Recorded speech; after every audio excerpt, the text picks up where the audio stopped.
Bonjour.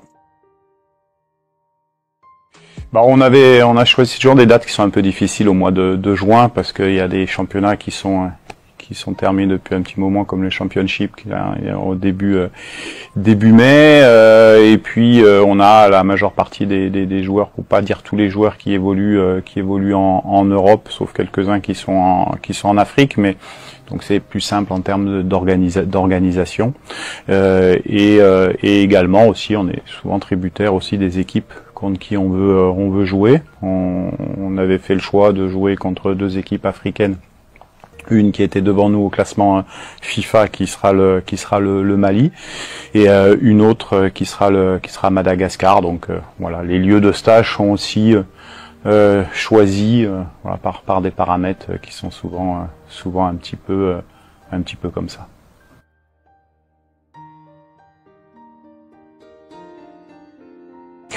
Oui, Aaron fait partie de quelques joueurs qu'on suit depuis quelques temps, comme d'autres. Effectivement, il devait être avec nous sur ce stage puisqu'il a eu la volonté de pouvoir représenter le Congo. Malheureusement, en dernière minute, il a dû rester auprès de sa femme pour des raisons médicales et personnelles, et voilà, donc toutes les démarches sont en cours, et c'est quelqu'un qui potentiellement peut être appelé dans le futur si je le souhaite.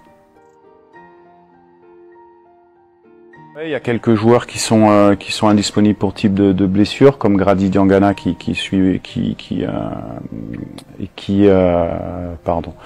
soigne une cheville, et puis Silas également qui revient de blessure. Donc il y a quelques joueurs qui sont indisponibles effectivement pour blessure.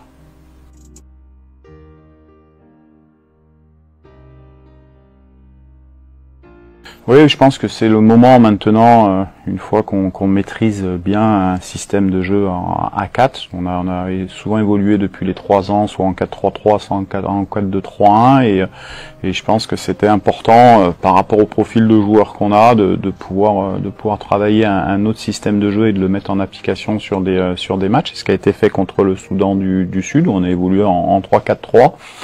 Bon, aujourd'hui, dans le football moderne, c'est important de pouvoir, et notamment en sélection, en fonction des joueurs qu'on appelle, en fonction des disponibilités, en fonction des indisponibilités aussi, d'avoir plusieurs systèmes de jeu sur lesquels on est à l'aise.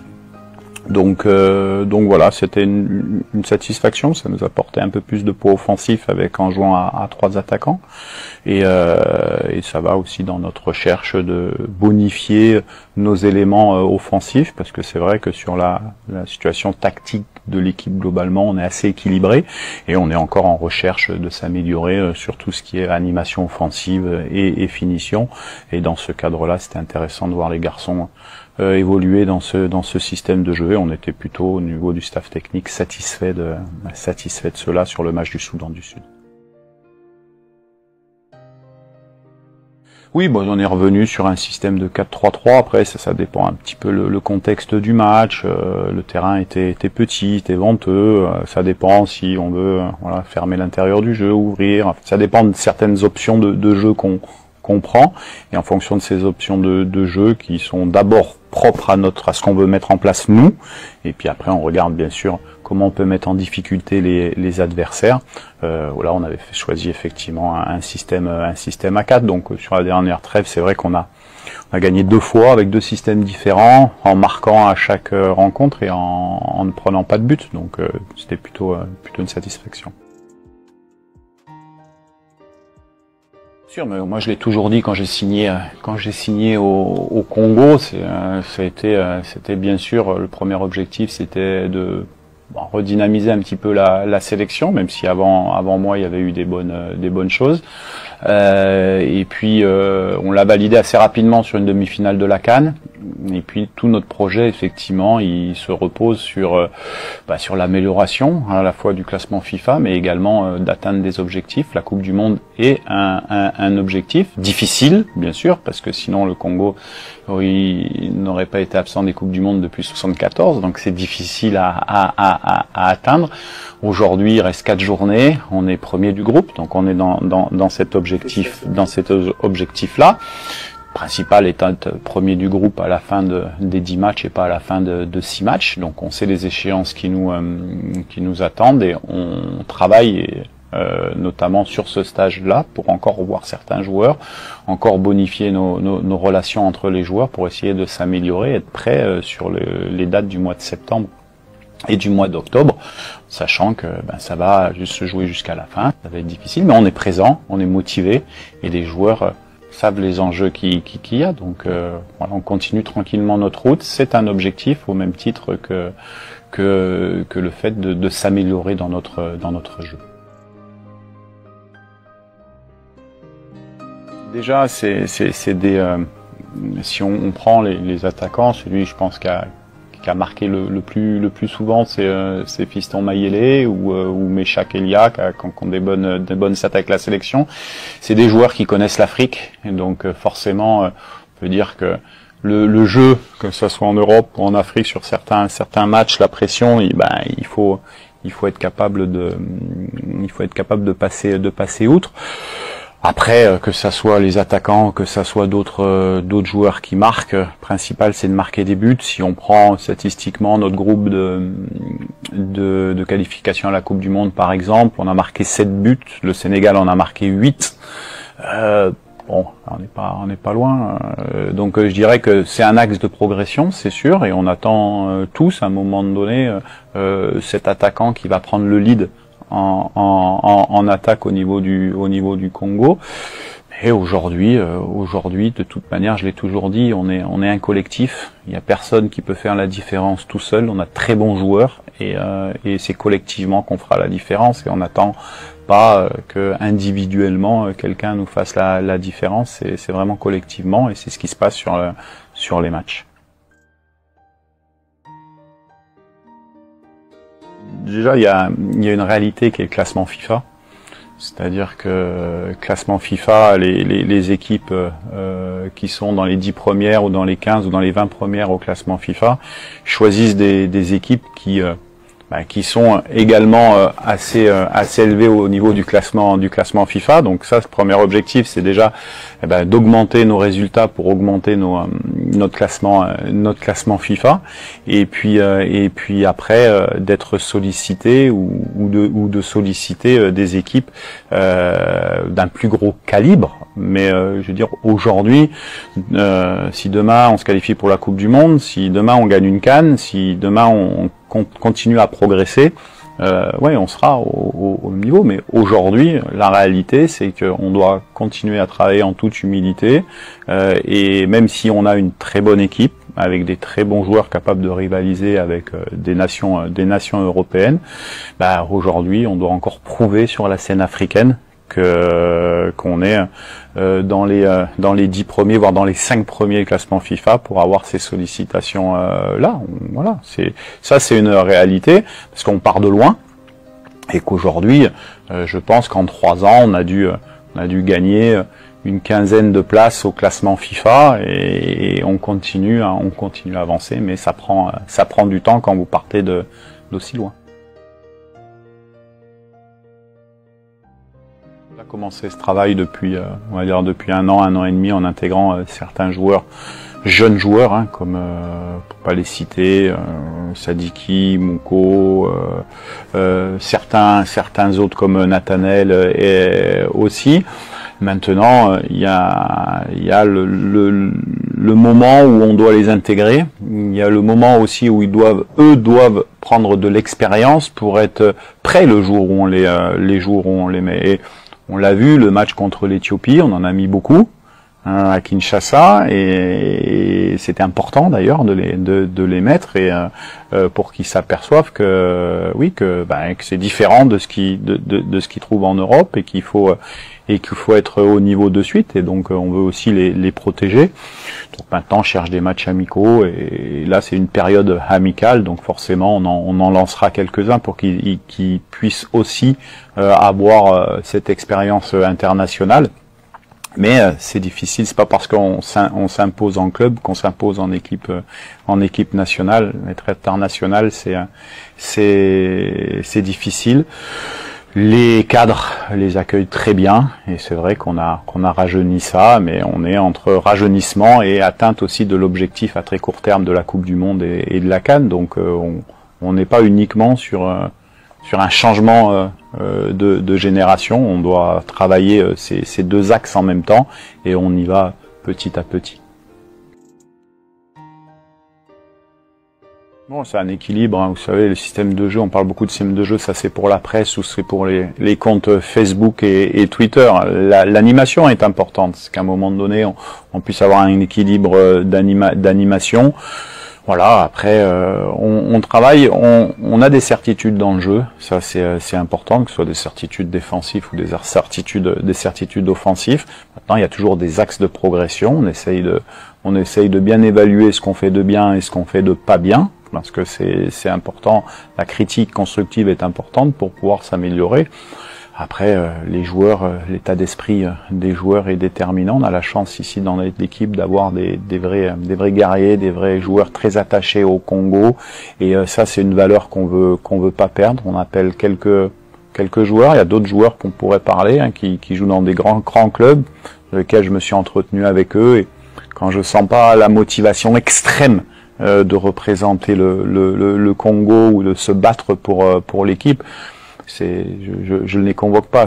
En priorité, c'est l'état d'esprit et l'amour du maillot. Après, les qualités, bien sûr, footballistiques, mais pour moi, ils arrivent après.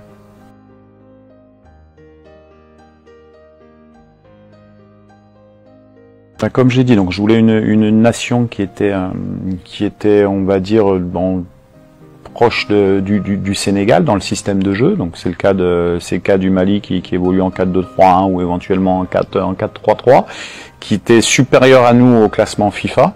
Donc ça c'est le cas du Mali.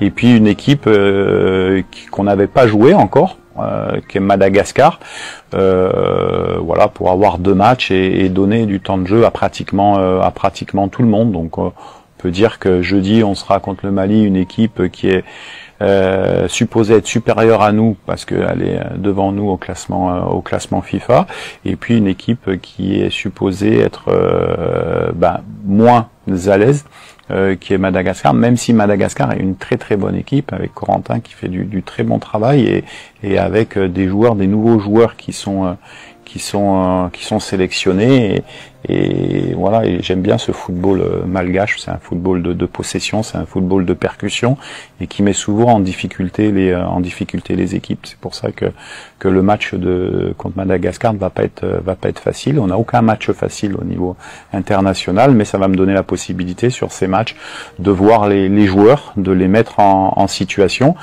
Et puis après, ça nous donnera tous les éléments pour pouvoir choisir les bons joueurs qui défendront notre dernière ligne droite de la qualification de Coupe du Monde en septembre et en octobre.